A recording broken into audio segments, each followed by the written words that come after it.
in the red earth lands of Eastern land, where the palm trees dance with the wind, where the rooster crows greet the morning sun, there lived a woman whose tears watered the roots of destiny. Her name was Olamma.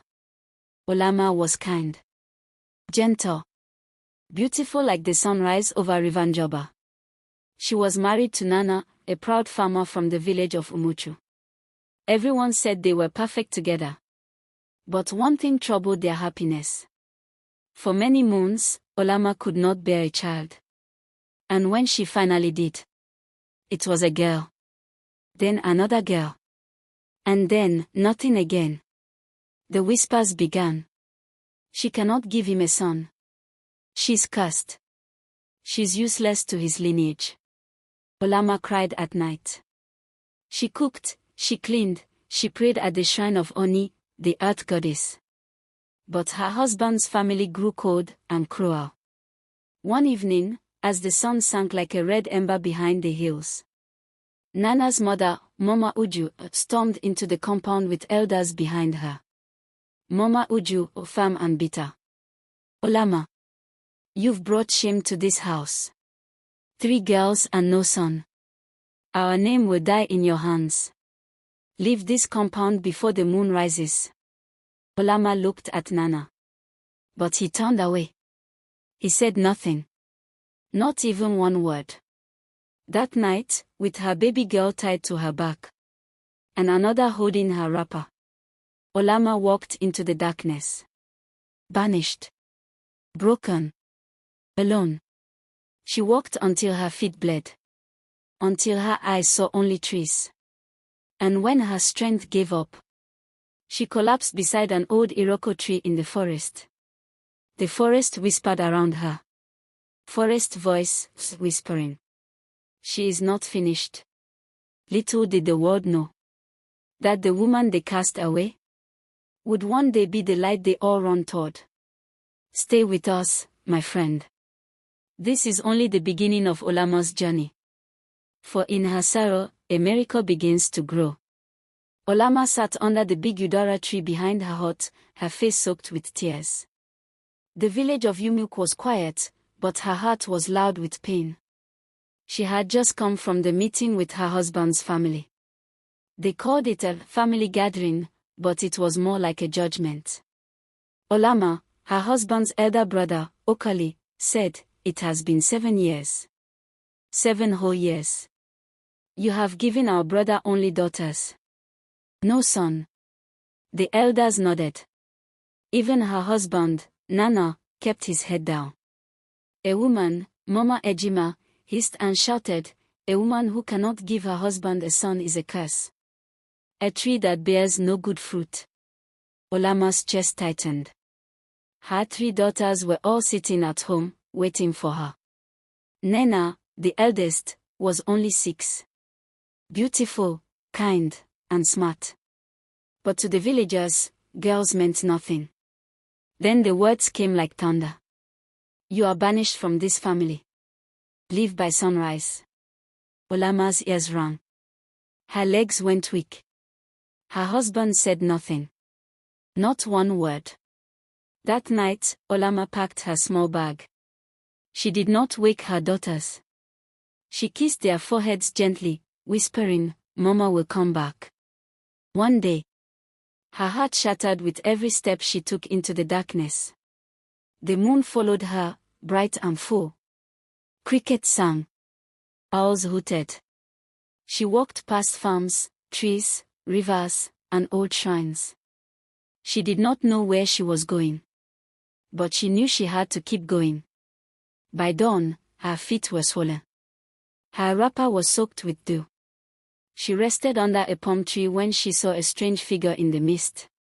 It was an old woman. Bent. Wrinkled. But her eyes were sharp and golden like a lion. "Where are you going, child?" the old woman asked. "I do not know," Olamma replied, too tired to fear. "Then come with me," said the woman. "To a place forgotten by men but remembered by spirits." Olamma followed the old woman through thick bushes. They passed through narrow paths and crossed a small stream that sparkled like silver.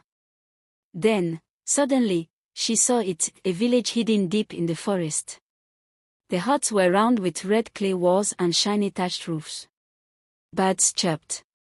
Drums played softly in the distance. "This is Ago," the old woman said. "No one comes here unless the spirits allow it." Children with painted faces ran around laughing. Women pounded yam in large mortars. Men carved wood and made charms. Olamma had never seen a place like this. The people welcomed her with smiles and songs. They called her Nwanyumuo, wife of the spirits. She didn't understand why. But something inside her told her that this was only the beginning. That night, the elders of Ago sat with Olamma under a tree lit by glowing fireflies. The leader, a tall man named Duru Oji, spoke in a deep voice. "You are welcome, but you must follow our rules." Olamma nodded. "Rule 1, he said, never speak of the word outside. Rule 2, added a woman with white chalk on her face, never enter the forest during a red moon. Rule 3, Duru Oji continued, never refuse a dream when it comes." Olamma didn't understand. But she agreed. The people cheered. Drums beat louder. The stars above twinkled. That night, as she lay on a mat woven from banana leaves, Olamma had a strange dream. A boy stood in front of her. His eyes were hers. His smile was like Nana's. He said just one thing. "Find the tree of truth, Mama." Then he vanished. Olamma woke up sweating. The dream felt real. The boy looked like a son she had never had. Could it be a spirit? She walked to the stream to wash her face. There, the old woman who brought her stood with a basket. "You saw him, didn't you?" the old woman asked. Olamma's heart skipped. "Who is he?" she asked. "The son the spirits promised you," the old woman said. "But to find him, you must pass 3 tests." "Tests?" Olamma asked, afraid. "Yes. And they will not be easy," she whispered. "But I don't want to find a boy in dreams," Olamma said. "I want my daughters. I want my life back." The old woman nodded. "Then the spirits must choose. But remember, some destinies are born from pain." The next morning, Olamma woke to a loud noise in the village square. A black clay pot was crying real tears. "It is time," said Duru Oji. "This is your first test." He pointed to the pot. "Inside this pot is sorrow. You must carry it to the hilltop without spilling a drop."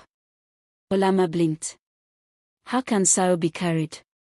But the villagers gathered, humming a strange song. The pot was placed on her head. The path to the hill was slippery. Sharp stones poked her feet. The wind pushed against her. Halfway up, the pot began to whisper. "You are worthless. You have no son. You are a failure."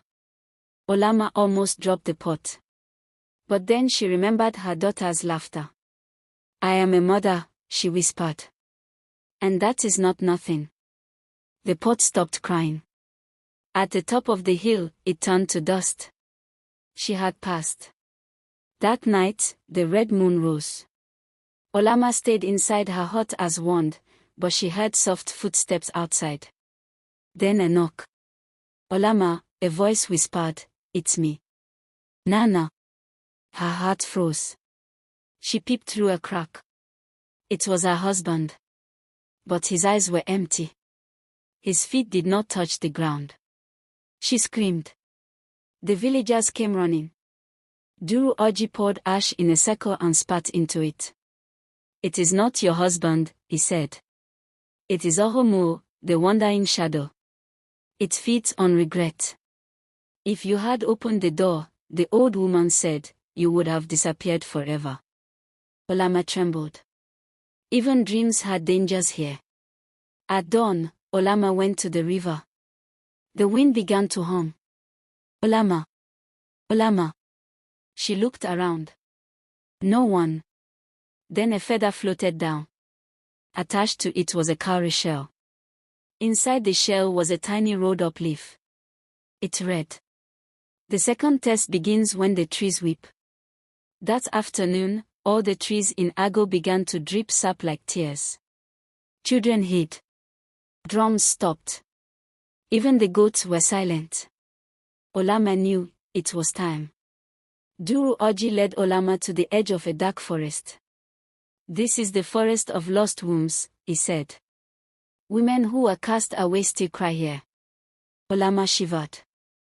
"You must find the red pebble under the tree that sings." "But there are many trees," she whispered. "Only one sings the truth," he replied. She entered the forest. The air was thick. She heard soft weeping from every corner. Then she heard a low hum, like a lullaby. A tree with twisted roots swayed gently. Olamma knelt. She dug under it. Her fingers touched something smooth. The red pebble.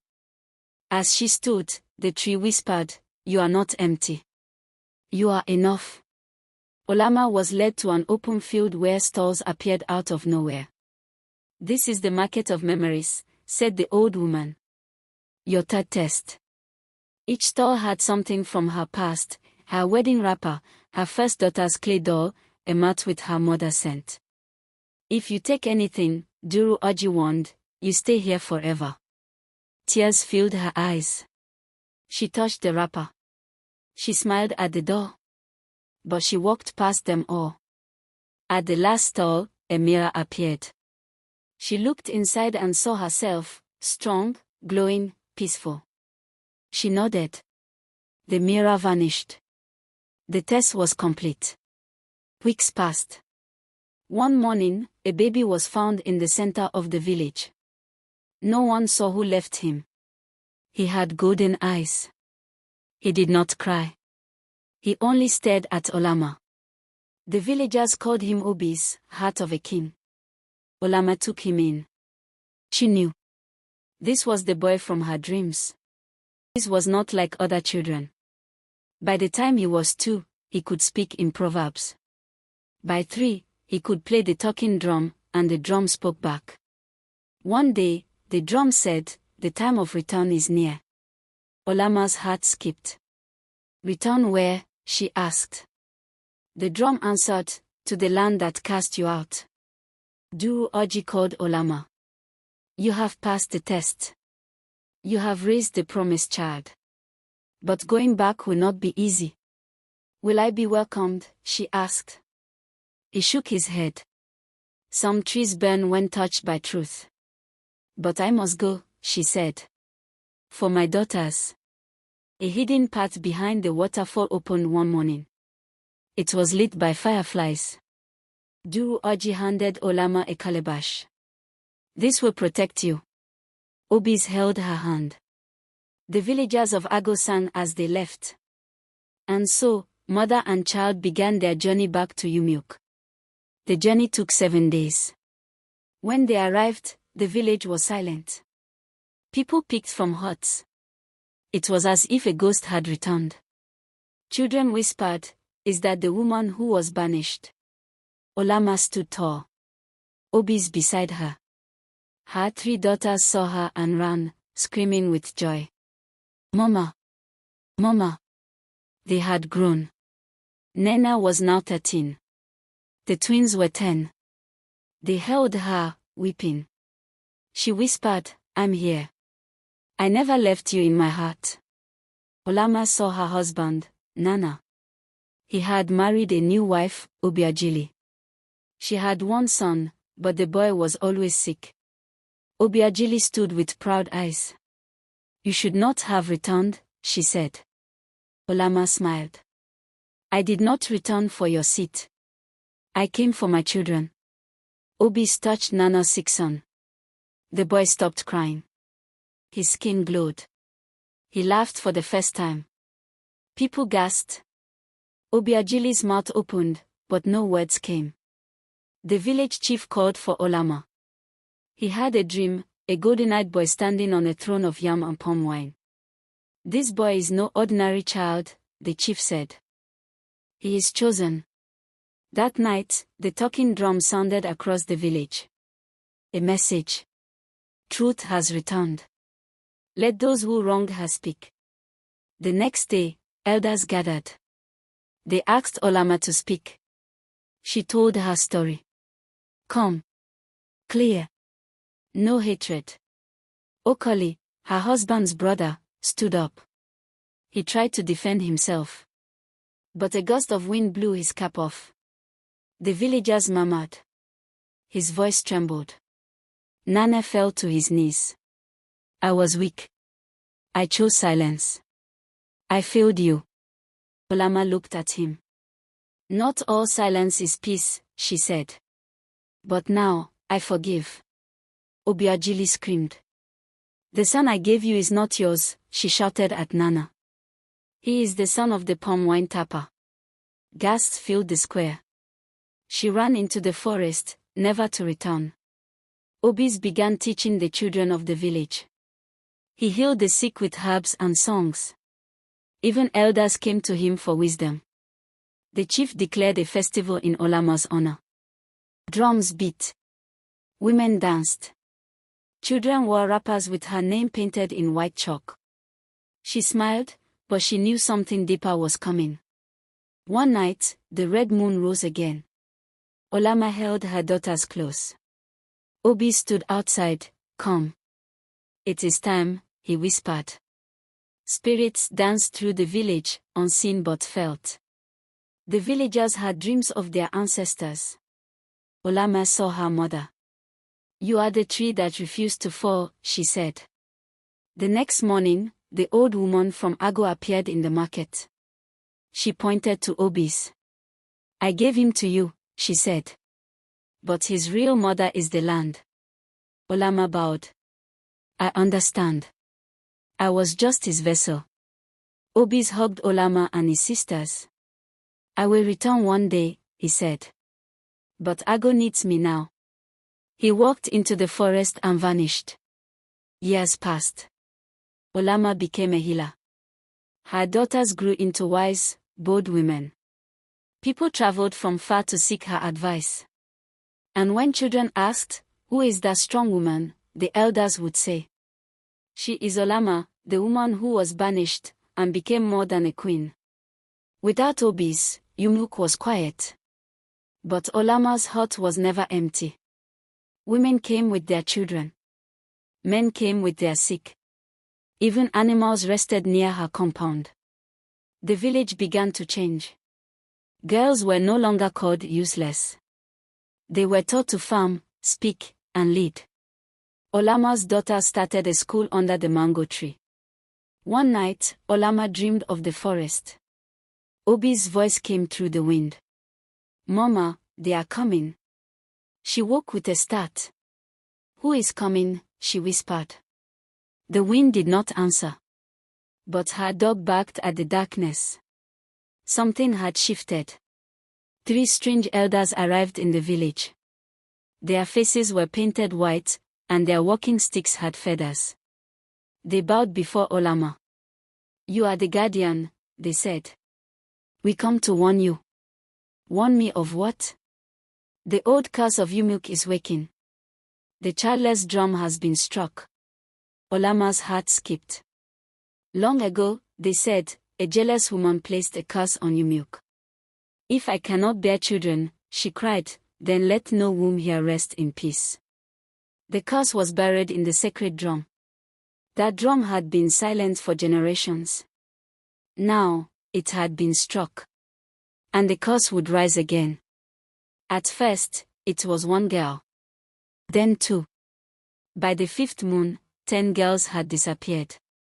They were last seen near the old shrine. The people were afraid. Fathers blamed witches. Mothers cried. Olamma stood before the elders. Let me go to the shrine. The shrine was covered in vines. Its walls were cracked. The air inside was cold. Olamma stepped inside. She saw carvings of women without faces. In the center, the childless drum sat, glowing faintly red. Suddenly, she heard laughter. The voice of a girl. Then silence. She ran out. That night, Nena, Olamma's eldest daughter, had a dream. She saw the missing girls in a cave, sitting in a circle, singing a strange song. A shadow stood among them, whispering into their ears. "They don't remember us," she told her mother. "They are being fed lies."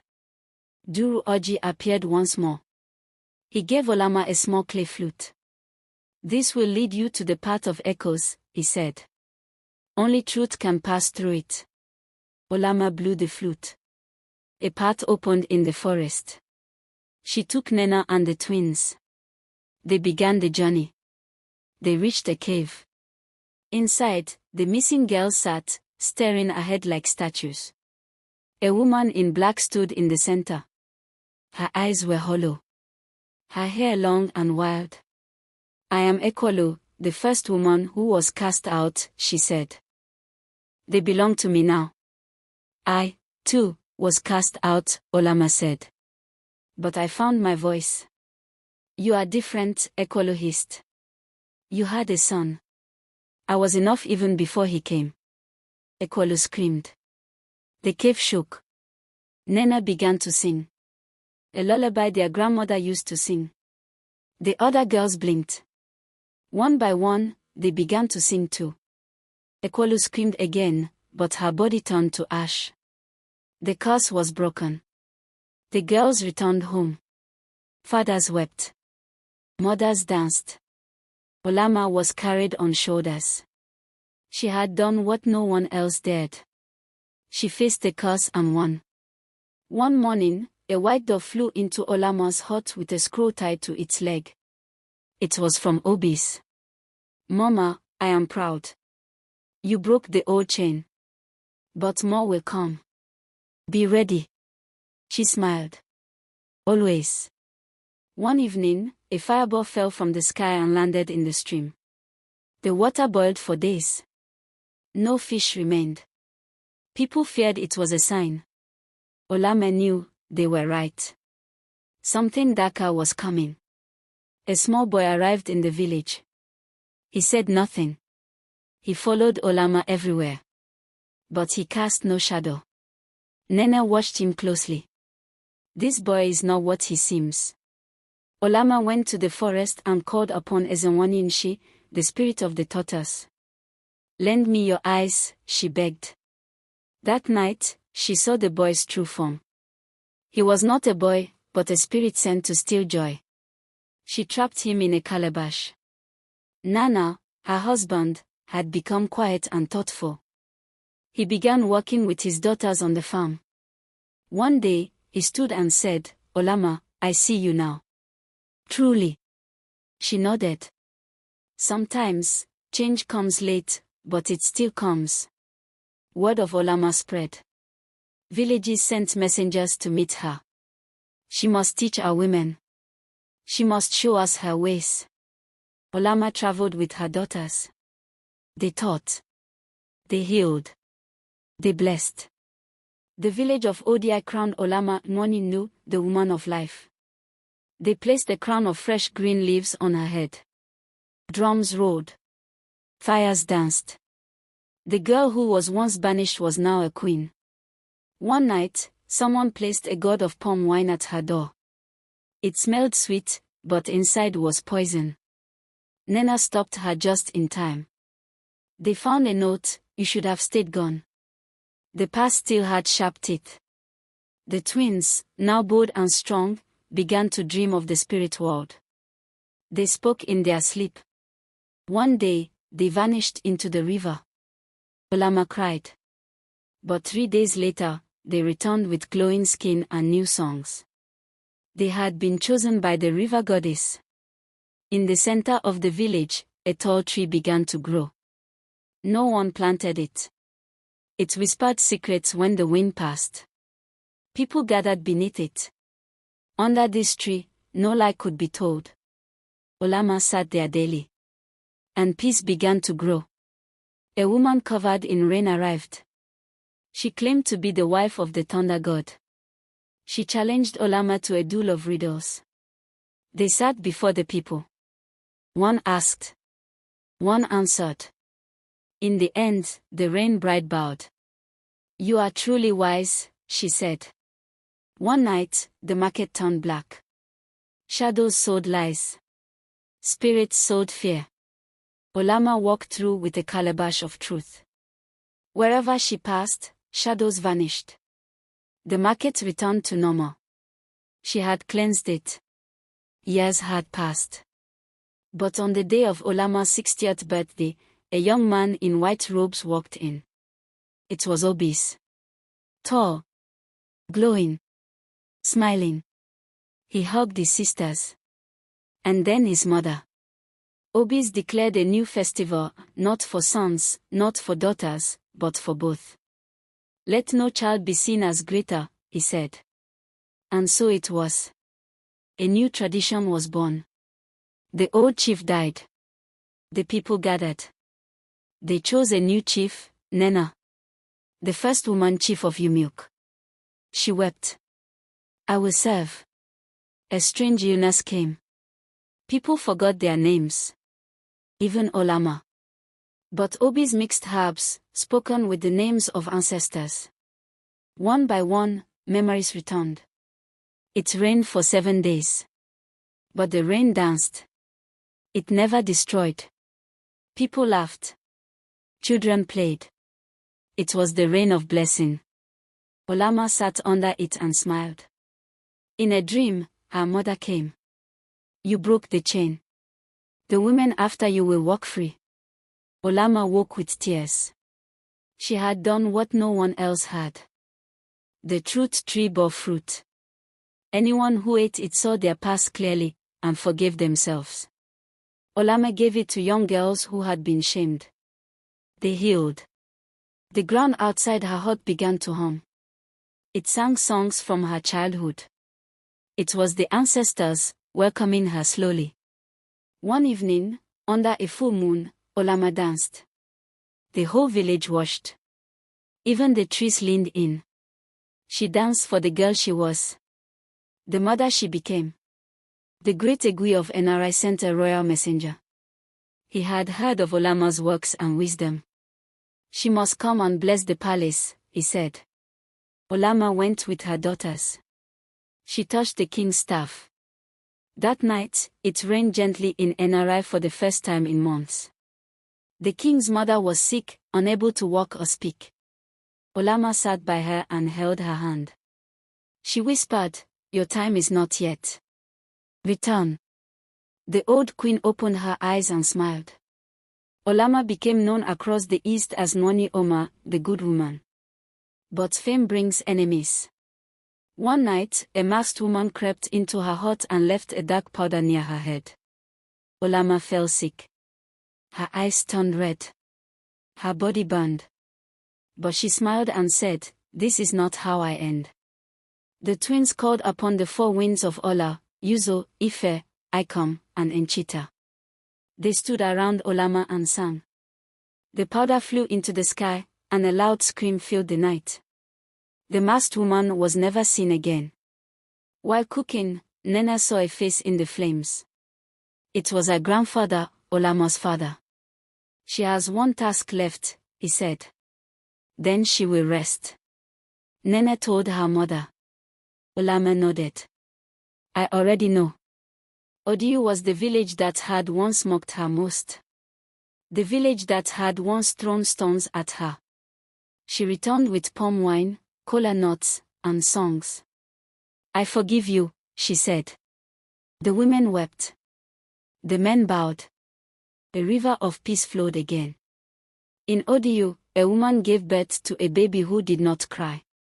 They feared the child was cursed. Olamma held the baby, whispered an old lullaby, and the child smiled.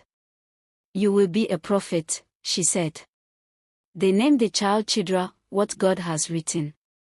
Yumuk held a festival. Not for yam, not for masquerades, but for forgiveness. Everyone wore white. People they had wronged stood in the square. They hugged. They cried. Even Nana wept before Olamma. I was blind, he said. You were afraid, she replied. Obi stood on the hill one morning. I see a school for girls, Mama. A place where no girl will be left behind. Olamma smiled. You carry my fire. They named it Ebe Nwanisi Ike, where women find strength. Olamma sat with her oldest daughter, Onika. There is a calabash in the ground. When I am gone, break it. But why? It holds all my tears. Let them return to the earth when I sleep. One night, the moon refused to move. The village was frozen in awe. The elder said, a great spirit is about to leave us. The birds stopped singing. The wind stood still. Olamma called all her children. She touched each of their heads. You are my songs. Then she lay on her mat, looking at the roof of her hut. She took a breath, and another. Then, she smiled and became still. The next morning, rain fell, not loud, but soft like a mother's whisper. Birds sang only one note. Even the trees bent slightly, mourning. Yumuk stood in silence. A tree had fallen. Onika dug up the calabash and broke it. It melted into the earth like water. From that spot, a tree grew.